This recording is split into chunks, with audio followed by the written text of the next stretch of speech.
The space station floated in the darkness between stars. It was called Harmony Point, a place where many alien races came to talk and trade. Humans had been part of the galactic community for only 30 years, and they were still considered young and weak by the older empires. Ambassador Park Ji-woo stood near the large window of the station's main hall. She watched the ships come and go, their lights blinking like fireflies in the black sea of space. Her daughter Yuna stood beside her, holding her hand tightly. Yuna was 7 years old. She had big, curious eyes and a smile that could warm any room. She loved space. She loved looking at the different aliens that walked past them. Some had 4 arms. Some had scales. Some floated instead of walking. To Yuna, it was all wonderful. "Mommy, why do the Volhari always look angry?" Yuna asked in a small voice. Ji-woo looked down at her daughter. The Volhari were the rulers of the largest empire in the galaxy.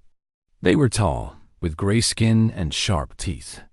They believed they were better than everyone else. They had conquered hundreds of worlds and made billions of beings serve them. "They are not angry, my love," Ji-woo said softly. "They just look that way." But Ji-woo knew the truth. The Volhari were cruel. They saw other races as tools to be used. Humans were nothing to them, just another weak species that had barely learned to travel between stars. The day had been normal until the announcement came. The Volhari High Commander, a massive alien named Garth, called everyone to the central plaza. He said there would be a demonstration, a lesson for all the races about the power of the Empire. Ji-woo felt fear in her chest. She tried to leave with Yuna, but Volhari soldiers blocked all the exits. They forced everyone to watch. In the center of the plaza, Goroth stood with his soldiers. They had captured a group of rebels from a small planet. The rebels had refused to pay taxes to the Empire. Now they would be punished. "Let this be a lesson," Goroth said, his voice booming through the speakers. "The Volhari Empire does not tolerate disobedience. Those who stand against us will fall." The soldiers raised their weapons. Ji-woo covered Yuna's eyes, but she could not cover her ears. The sounds of the execution filled the plaza. Screams, then silence.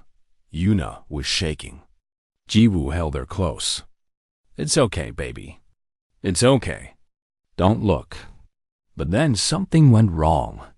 One of the rebels was not dead. He jumped up and grabbed a soldier's weapon. He fired wildly, trying to escape. The Volhari soldiers fired back.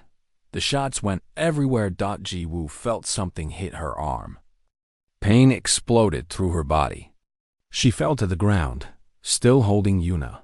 When she looked down, she saw blood. But it was not her blood. Yuna lay still in her arms. A burn mark was on her small chest. Her eyes were open but empty. Her little hand still held her mother's fingers.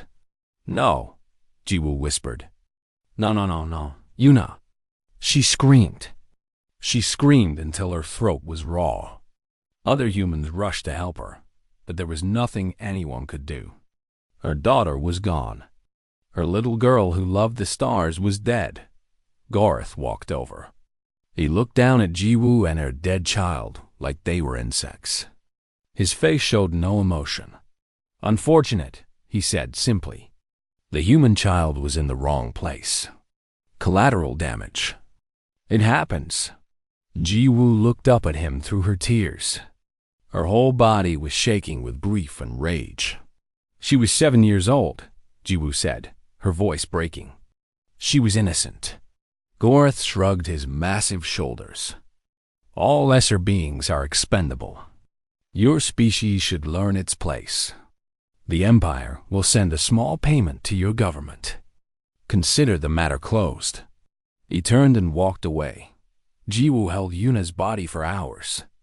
The other humans on the station gathered around her. Some cried. Some stood in shock. A human doctor came and gently took Yuna from her arms. He wrapped the small body in a white cloth. A human ship came the next day to take them home. Jiwoo walked onto the ship carrying Yuna herself. She would not let anyone else touch her daughter. The journey back to Earth took 3 weeks. Jiwoo sat alone in her room for most of it. She did not eat. She barely slept. She just held her daughter's cold hand and remembered. She remembered Yuna's first words, her first steps, the way she laughed when Jiwoo tickled her, the drawings she made of spaceships and aliens, the dreams she had of exploring the galaxy. All of it was gone now, taken by beings who did not even care. When the ship arrived at Earth, there were thousands of people waiting. The news had spread. Everyone knew what had happened. The world had watched the video. They had seen the little girl fall. They had heard her mother's screams. Jiwoo walked off the ship slowly. She carried Yuna's body in her arms. Cameras pointed at her. People cried. Some fell to their knees. Behind her, the human crew of the ship carried a single message that Jiwoo had written. It was addressed to every government on Earth, every military leader, every person who had the power to act. The message was short. It had only 3 words. Remember my daughter. That night, the leaders of Earth gathered in an emergency meeting. They came from every country, every nation. Old enemies sat next to each other. Old friends held hands. They watched the video of Yuna's death together. When it ended, there was silence. Then the president of the United Earth Council stood up. His name was Admiral Do-yeon. He was an old soldier who had seen many battles. But even he had tears in his eyes. 30 years ago, we joined the galaxy, he said quietly. We were told to be peaceful, to be patient, to accept our place. We listened. We followed the rules. We let them look down on us. He paused and looked at the image of Yuna on the screen. They killed a child. Our child. And they called her collateral damage. His voice grew harder, colder. I say no more. I say we show them who we really are. I say we make them remember Yuna's name for 1,000 years. The room was silent for a long moment. Then, one by one, every leader in the room stood up. They did not argue. They did not debate. For the first time in human history, every nation on Earth agreed on something. War. The Valhari Empire had made a terrible mistake. They had thought humans were weak. They had thought killing one child would mean nothing. They were wrong. The human fleet moved like a storm across the stars. Gorath's small patrol force was destroyed in minutes. His flagship was torn apart by weapons that burned hotter than suns. His last message to the Empire was a scream of terror. Then there was silence. Admiral Do-yeon stood on the bridge of the command ship Unity. Around him, officers worked with calm focus. Screens showed the positions of every human ship. Thousands of vessels, all moving together like one giant machine. First target destroyed, an officer reported. No human casualties. Moving to second target. General Hannah appeared on a screen beside Do-yeon. She was commanding the ground forces from a different ship. The Valhari outpost on Korra 3 is ahead, she said. Our scouts report heavy defenses.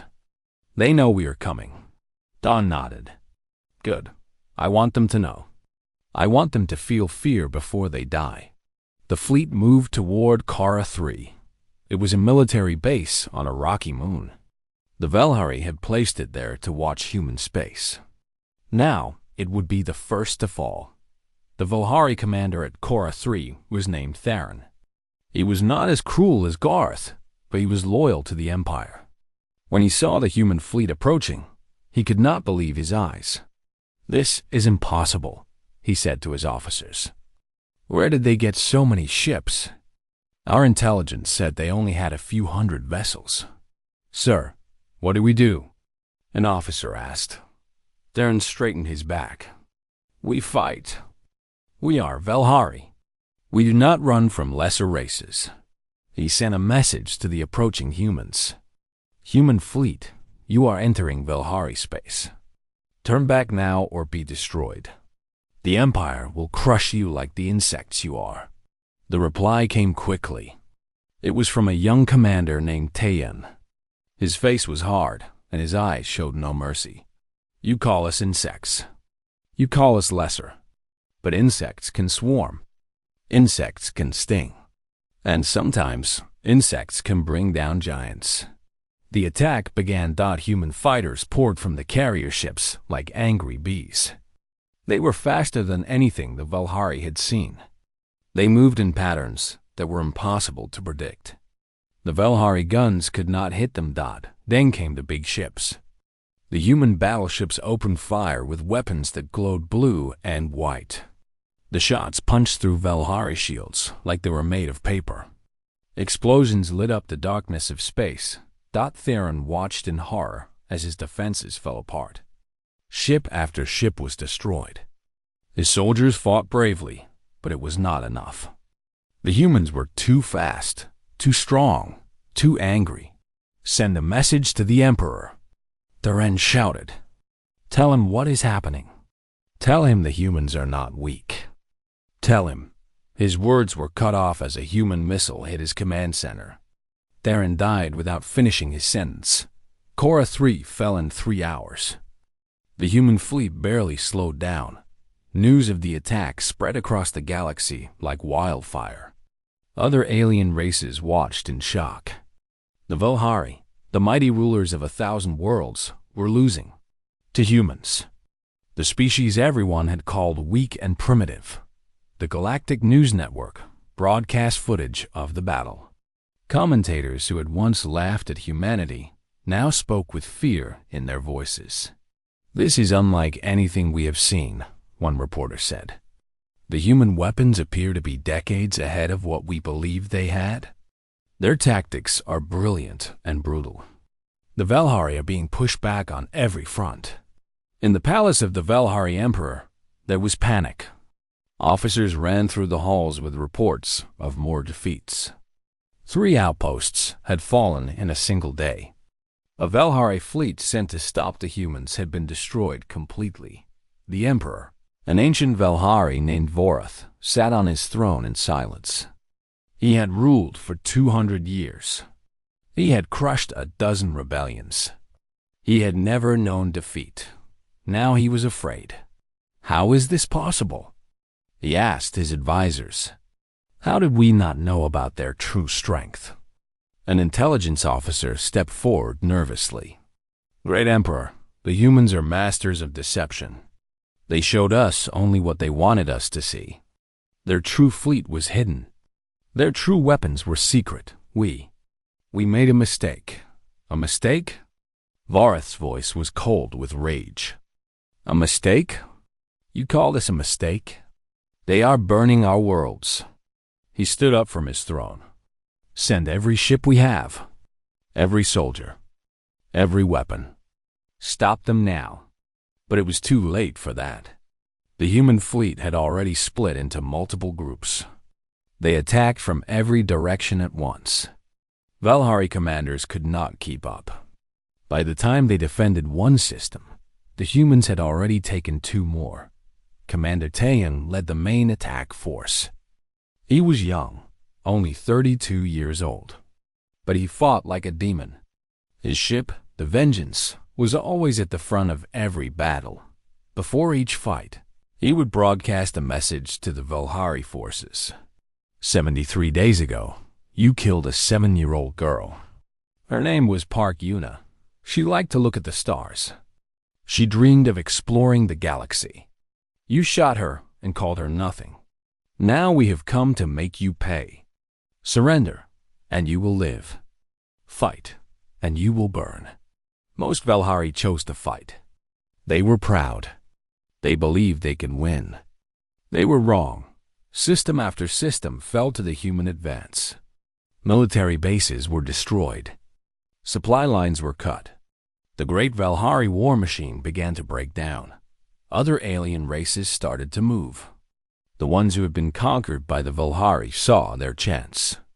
Rebellions broke out on dozens of worlds. Slaves rose up against their masters. Old enemies of the Empire attacked border regions. The Velhari were suddenly fighting on many fronts. They did not have enough ships. They did not have enough soldiers. The empire that had seemed unbeatable was crumbling. Ambassador Jiwoo watched the war from Earth. She had refused to stay behind. She worked in the command center, helping to coordinate the attacks. She did not smile. She did not celebrate the victories. She just worked hour after hour, making sure the war continued. One night, General Hannah found her standing alone, looking at a picture of Yuna. "We are winning," Hannah said gently. "The empire is falling. Your daughter will be avenged." Jiwoo was quiet for a long moment. Revenge will not bring her back. Nothing will bring her back. But I can make sure no other mother feels what I feel. I can make sure they never hurt another child. She put the picture away and turned back to her work. "How long until we reach their homeworld?" she asked. "At this rate, 3 more months. Maybe less." Jiwoo nodded. "Then we keep fighting. We do not stop until it is over. We do not stop until they understand." Across the galaxy, the war continued. Human ships flew through space with one name painted on every hull. One name that the Velhari were learning to fear. Yuna. The little girl who loved the stars was leading an army. She was dead, but her memory was alive in every human heart. Every soldier fought for her. Every victory was in her name. The Velhari had thought killing one child would mean nothing. They had never been more wrong. The days after Yuna's funeral were quiet. Too quiet. Every human ship in the galaxy began to return home. Trade vessels left alien ports without finishing their business. Research stations closed down. Diplomats packed their bags and said goodbye. The Velhari watched this happen with amusement. "The humans are running away," Commander Gorath laughed during a meeting with other Velhari officers. "Like scared animals. They know their place now. One dead child, and they retreat like cowards." The other officers laughed with him. They raised their drinks and celebrated their victory over the weak human race. But they did not understand what was really happening. On Earth, something was changing. Something that had never happened before in human history. The old borders between nations were disappearing. The old fights were being forgotten. Every country, every government, every military was coming together. General Hannah stood in the underground command center beneath the mountains of Korea. She was a small woman with sharp eyes and gray hair. She had served in the military for 40 years. She had seen wars between nations. She had lost friends and family to human conflicts. But now, all of that was over. The world had one enemy, one target, one purpose. "Status report," she said to her staff. A young officer stepped forward. "General, the European fleet has completed its merger with the American fleet. The Asian coalition has finished upgrading all warships. The African Union has sent their elite soldiers to the training camps. Everyone is ready." Hannah nodded. "What about the secret projects?" The officer smiled slightly. "Project Hammer is ahead of schedule. The orbital platforms will be ready in 2 months. Project Thunder has completed testing. The new weapons work better than expected. For decades, humanity had been building in secret. They had hidden their true power from the galaxy. The Velhari thought human ships were slow and weak. They thought human weapons were primitive. They thought humans had no military strength. They were very, very wrong. Earth had learned an important lesson when they first met alien life. The galaxy was dangerous. The strong survived and the weak died. So humanity had pretended to be weak while secretly becoming strong. Every nation had contributed. They built ships in hidden shipyards on the dark side of the moon. They developed weapons in deep underground laboratories. They trained soldiers in bases that did not officially exist. All of this was done in silence, in shadow, waiting for the day when humanity would need to defend itself. That day had come. Admiral Do-hyun arrived at the command center that evening. He walked slowly, his old bones tired from the long journey, but his eyes were bright with purpose. Behind him came Ambassador Ji-woo. She looked different now. The grief was still there, but something else had joined it. Something cold and hard. She had not smiled since her daughter died. She barely spoke. But when she did speak, everyone listened. "How long until we are ready?" Do-hyun asked. 2 months for full combat readiness, Hana replied. "But we could launch a limited attack sooner if needed." Do-hyun shook his head. "No, we do this right. We do not want to hurt them. We want to destroy them." Ji-woo stepped forward. "What about the other alien races? Will they help the Velhari?" "Our intelligence says no," Hana answered.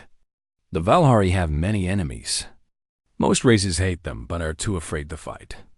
If we strike hard enough, they will not interfere. Some might even help us." Do-hyun sat down heavily in a chair.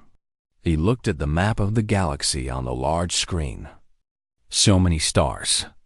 So many worlds. The Velhari Empire controlled a quarter of them. "We are about to start the biggest war in human history," he said quietly. "Many of us will die. Many families will lose loved ones. Are we sure this is what we want?" The room was silent. Then Ji-woo spoke. "They killed my daughter and called her nothing. They killed her and laughed. If we do nothing, they will kill more children. They will kill until there are no humans left. This is not about revenge, Admiral. This is about survival." Do-hyun looked at her for a long moment. Then he nodded. "Send the final orders. All forces prepare for war." Across Earth, the message spread. In every country, men and women put on their uniforms. Ships that had been hidden for years powered up their engines.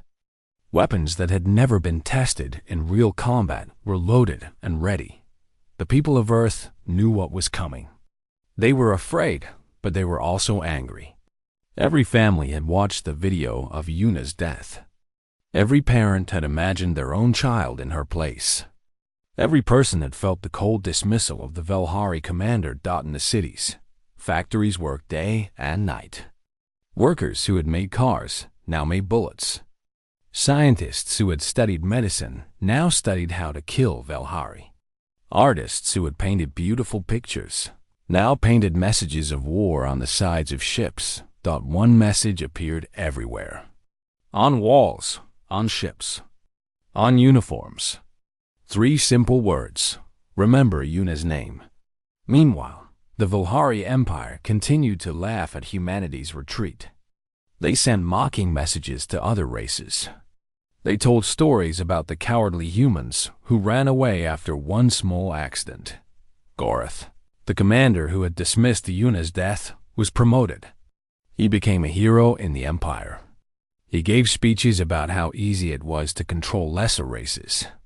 He used humans as an example of weakness. "They are like small insects," he told cheering crowds. "They make noise, but they cannot fight. One step, and they are crushed." The Velhari Emperor himself praised Gorath. He gave him command of a large fleet. He told him to patrol the edge of human space and make sure they stayed scared. Gorath was happy to do it. He took his fleet to the border and waited. He expected to see nothing but empty space where human ships used to be. 2 months passed. Earth was quiet. Human space was empty. No ships came out. No messages were sent. It was like humanity had disappeared. Garth began to get bored. He sent reports back to the Emperor, saying that humans were too afraid to even show their faces. He recommended reducing the border patrol since there was no threat. The Emperor agreed. Most of Gorath's fleet was sent to other parts of the Empire. Only a small group of ships remained. Gorath relaxed. He thought his work was done. He thought humans would stay hidden forever, too scared to ever challenge the mighty Velhari Empire. He was wrong. On the 73rd day after Yuna's death, a single human ship appeared at the border. It was small, barely bigger than a shuttle. It stopped in front of Goreth's remaining fleet and sent a message. Goreth opened the message, expecting begging or apologies. Instead, he saw the face of Admiral Doyun. "Commander Goreth," Doyun said calmly, 73 days ago, you killed a human child named Park Yuna. You called her collateral damage. You offered money as if her life had a price." Doyun paused. His eyes were ice cold. "We are here to teach you that every human life is priceless. We are here to make you remember her name. We are here to show you what happens when you hurt our children." Goreth laughed. "One small ship? Is this a joke? I will destroy you in seconds." Doyun smiled. It was not a friendly smile. "I am not alone." Behind the small ship, space began to glow. Lights appeared. Hundreds of them. Then thousands. Ships of every size emerged from hidden positions. Warships with weapons the galaxy had never seen. Carriers filled with fighters. Massive battleships that dwarfed anything the Velhari had. Goreth's face went pale. His hands shook. That's impossible," he whispered. Doyun's voice was the last thing he heard. "Humanity has come for you. May your gods have mercy, because we will not." The first shots were fired. The war had begun. 1 year had passed since the war ended. The galaxy was still healing from the great conflict. Billions had died. Worlds had been burned. The Velhari Empire, once the mightiest power in the known universe, was now broken into small pieces. But today was not a day for sadness. Today was a day to remember that Ambassador Jiwoo stood on a platform in the center of Harmony Point, the same space station where her daughter had died. The station had been rebuilt. The plaza where the execution happened was now a garden, filled with flowers from 100 different worlds. And in the center of the garden stood a statue. It was made of white crystal that glowed softly in the light of the stars. It showed a little girl looking up at the sky with wonder in her eyes. She was reaching toward the stars with one small hand. Her other hand held a flower. The statue was 30 meters tall. It could be seen from every part of the station, from every ship that passed by, from every corner of the galaxy that had a view of this place. At the base of the statue, words were carved in every known language. Park Yuna, age 7. She loved the stars. The galaxy will remember. Representatives from every alien race had come for the ceremony. Even the remaining Velhari leaders were there, standing quietly at the back. They had been forced to attend as part of the peace agreement. Admiral Doan stood beside Jiwoo. He was older now, his hair completely gray. The war had taken everything from him, but he had given humanity its greatest victory. "It is time," he said gently. Jiwoo nodded and stepped forward to the microphone. The entire galaxy was watching. Billions of beings on thousands of worlds were listening. 1 year ago, she began, her voice steady, my daughter stood in this very place. She held my hand and asked me why the stars were so beautiful. I told her that each star was a sun, and around each sun were worlds filled with life. She smiled and said she wanted to meet everyone in the galaxy. Jiwoo paused, looking at the statue of her daughter. She never got that chance. She died because an empire believed that some lives matter more than others. She died because powerful beings thought they could do whatever they wanted to the weak. She turned to face the crowd. But her death taught the galaxy something important. It taught them that humans do not forget. We do not forgive those who hurt our children. We do not let injustice go unanswered. Every human who fought in this war carried Yuna's name in their heart. Every victory was for her. Every sacrifice was to make sure no other child would die the way she did. General Hannah stepped forward and stood beside Jiwoo. Commander Taeyeon joined them. Behind them, soldiers from every nation on Earth formed perfect lines. Today, we do not celebrate victory, Hannah said. We do not celebrate the fall of an empire. We remember a little girl who loved the stars. We promise that her death was not meaningless. We build a future where all children can look at the sky without fear. Taeyeon raised his voice. Let it be known across the galaxy. Humanity will protect its children. We will protect all children. Any empire, any government, any being that hurts the innocent will face the same fate as the Volhari. This is our promise. This is our warning. The Volhari representatives lowered their heads in shame. They had learned their lesson in blood and fire. They would never forget that other alien races looked at the humans with new eyes. These beings they had once mocked were now the most feared warriors in the galaxy. But they were also the most compassionate. In the months after the war, humans had helped rebuild the worlds they destroyed. They had fed the hungry and healed the wounded. They had shown mercy to their enemies. This was what made humanity dangerous. Not just their weapons or their ships or their tactics. It was their hearts. They could love with the same power that they could hate. They could build with the same energy that they could destroy. Jiwoo walked to the base of the statue. She placed a single white flower at her daughter's feet. It was the same kind of flower Yuna had been holding when she died. My sweet girl, Jiwoo whispered. You wanted to see the stars. Now the stars can see you. They will remember your name forever. She stood there for a long moment, alone with her grief. Then she felt a hand on her shoulder. She turned and saw Do-hyun standing beside her. She would be proud of you, he said quietly. What you have done. What you have built. She would be proud. Jiwoo finally allowed herself to smile. It was small and sad, but it was real. She would be upset that I started the war, she said. She was always telling me to be nice to everyone. Do-hyun nodded. And now, because of the war, we can be nice. We can help rebuild.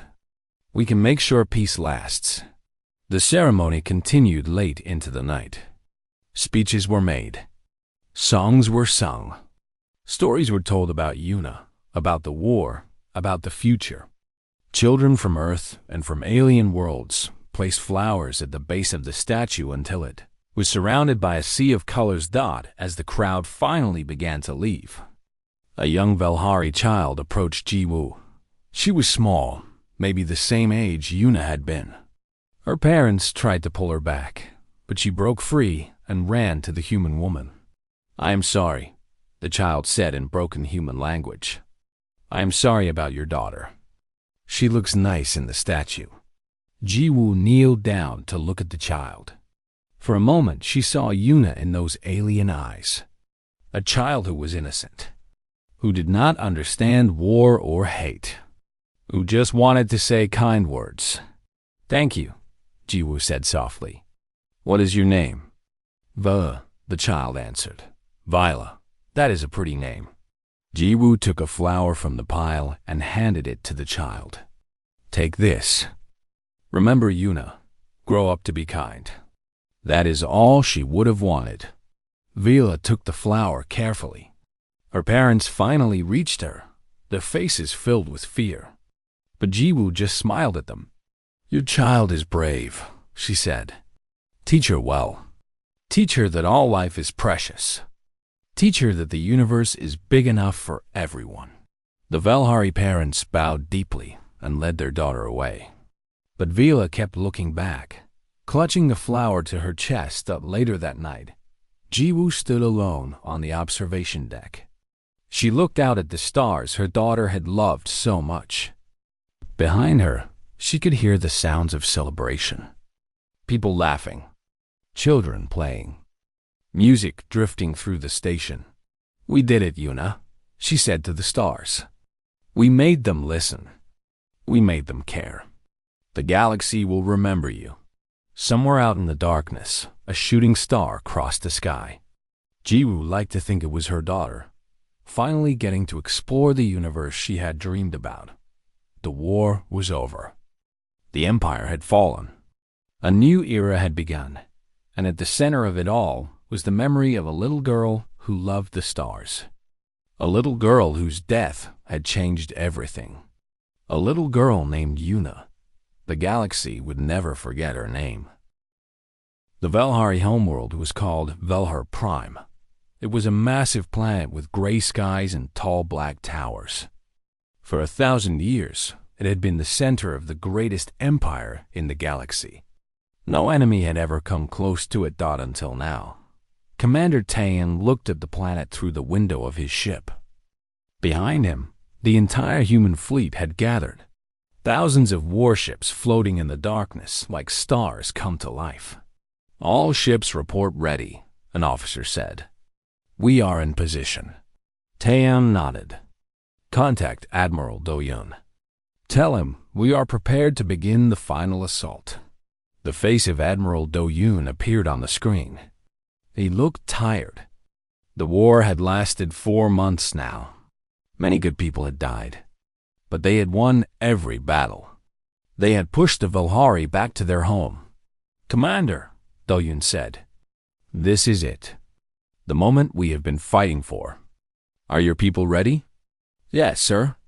We are ready to finish this. Good. But before we attack, there is something you should know. The Velhari Emperor has sent a message. He wants to negotiate. Taeyan felt anger rise in his chest. Negotiate? After everything they did? I know how you feel. But we must at least hear what he says. General Hannah and Ambassador Jiwoo are already on their way to the meeting point. The meeting took place on a small moon between the two fleets. A human shuttle landed beside a Velhari ship. Emperor Vorath himself stepped out, surrounded by guards. He was old and tall, with gray skin marked by age. General Hannah and Ambassador Jiwoo walked out to meet him. They wore simple uniforms with Yuna's name written over their hearts. Vorath looked at them with eyes that had once held pride. Now they held only fear. I am here to offer peace, he said. This war has cost us both too much. Let us end it before more die. Hannah crossed her arms. You want peace? 4 months ago, you laughed at us. You called us insects. You said our children were worthless. That was a mistake, Vorath said quickly. Commander Gorath acted without my permission. I did not approve of what he did. The child's death was a tragedy. Jiwoo stepped forward. Her face was like stone. Her eyes burned with cold fire. Her name was Yuna, she said. Say her name. Vorath hesitated. The child, Yuna. Her death was wrong. I admit this. But this war has killed millions. On both sides. How many more must die for one child? You do not understand, Jiwoo said quietly. This was never about numbers. Never about how many. It is about what you showed us. You showed us that to the Velhari, human life means nothing. That you can kill our children and offer money like buying broken furniture. She stepped closer to the Emperor. His guards raised their weapons, but he waved them down. We could have accepted an apology, Jiwoo continued. We could have accepted justice for Gorath. But you promoted him. You celebrated him. You made him a hero for killing my daughter. So now we will take everything from you. Not because we want your worlds. Not because we want your power. But because you must learn that every human life is sacred. Vorath's face went pale. What do you want? Name your terms. We will give you planets, resources, whatever you ask. Admiral Do-Yun's voice came through the communicator. He had been listening to everything. We do not want your planets, Emperor. We do not want your resources. We want you to kneel. We want you to bow before a human mother whose child you killed. We want you to say her name and beg for forgiveness. And we want the galaxy to see it." Vorath's mouth fell open. "You want me to bow? To a human? I am the emperor of 1,000 worlds." "You were," Do-Yoon said coldly. "Now you are the ruler of a dying empire. You have 1 hour to decide. Kneel and your people live. Refuse and we will destroy everything you have ever built." The meeting ended. Vorath returned to his ship. 1 hour passed. He did not respond. Do-Yoon gave the order. The attack on Velar Prime was the largest battle in galactic history. Human ships poured fire onto the Velhari defenses. Orbital stations were destroyed. Defensive satellites were swept away. The mighty shields that protected the planet began to fail. Taiyan led the assault on the main military base. His ship flew through enemy fire like it was nothing. Fighters surrounded him, clearing a path through the chaos. "All units, target the central command," he ordered. "Take out their leadership. This ends now." The battle raged for 6 hours. The Velhari fought hard. They were defending their home, their families, their entire way of life. But the humans fought harder. They had 4 months of anger built up. They had the memory of a little girl driving them forward. Finally, the Velhari defenses collapsed. Their fleet was destroyed. Their bases were burning. Their soldiers were surrendering by the thousands. Taehyung landed his ship on the surface of Velhar Prime. He walked out into the gray air, surrounded by his soldiers. Ahead of them stood the Imperial Palace, tall and dark against the smoky sky. The doors of the palace opened. Emperor Vorath walked out. He was alone. His guards had abandoned him. His advisors had fled. He had nothing left.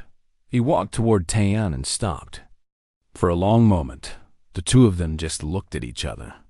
The young human commander and the ancient alien emperor. "We refuse to kneel to lesser beings," Vorath said weakly. "It is against everything we believe." Taeyan shook his head. "Your beliefs killed a child. Your beliefs started a war. Your beliefs have brought you here, to this moment, where your empire is dust and your people are begging for mercy." He stepped aside. Behind him, a shuttle landed. The doors opened and Ambassador Jiwoo walked out. She looked at Vorath. He looked at her. The mother of the child his empire had killed. The woman who had lost everything. "I will not kneel," Vorath said, but his voice was shaking. "Then your people will burn," Jiwoo said calmly. "Every city, every town, every family. Because you are too proud to admit that my daughter mattered." Vorath looked at the sky. He could see human ships circling overhead. He could see the fires burning across his world. He could hear the distant screams of his people. His legs began to shake. Slowly, painfully, the Emperor of 1,000 worlds fell to his knees before a human mother. "I am sorry," he whispered. "I am sorry for your daughter. I am sorry for Yuna." Jiwoo looked down at him. Tears were forming in her eyes, but they did not fall. "Sorry is not enough," she said. "But it is a start." She turned to Taeyan. "Tell Admiral Do-Yoon the war is over. Tell him we won." Behind her, cameras broadcast the image across the galaxy. Every alien race saw the mighty Velhari Emperor on his knees before a human woman. They heard him say the name of a 7-year-old girl. The galaxy would never forget this moment, and they would never underestimate humanity again.